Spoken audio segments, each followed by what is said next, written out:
let's move on from that. And the Tamil Nadu government is casting a wide net with plans to boost seafood exports, setting a bold $5 billion target. State government is eyeing major investments in processing, cold chains and shipbuilding. My colleague Jude is now joining us with more details on this. Morning, Jude. Tamil Nadu is targeting a whopping $5 billion in seafood exports in the near to medium term. That's the word coming in from the state's industries minister, T.R.B. Raja, who said it was his plan to make the state a quote-unquote global seafood hub. Now, how does he plan on getting there? First up, build more logistics, cold chain storage, processing and packaging facilities, enhance income streams for Tamil Nadu's fishing community, and last but not the least, also enhance shipbuilding measures so as to ensure that the state can leverage on its long coastline.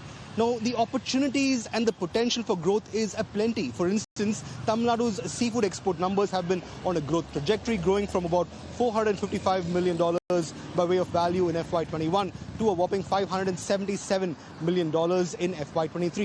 There was a bit of a blip granted in FY24 on account of a surplus in Ecuadorian shrimp supply, thereby impacting the global seafood export market. But the state, by and large, is on a growth trajectory of sorts.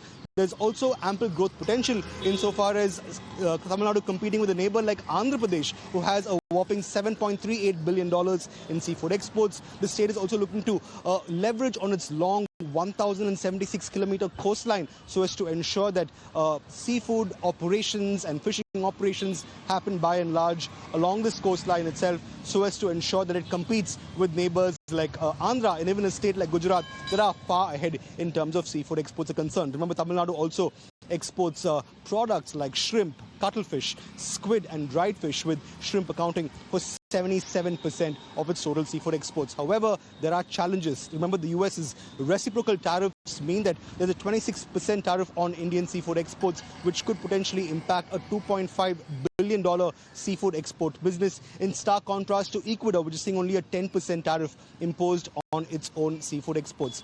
But the fact remains that even despite these challenges, the state is looking to hit the accelerator as far as its seafood exports are concerned and travel yards as it hopes to leapfrog competitors like Andhra Pradesh, targeting that number of $5 billion by way of seafood exports in the medium term.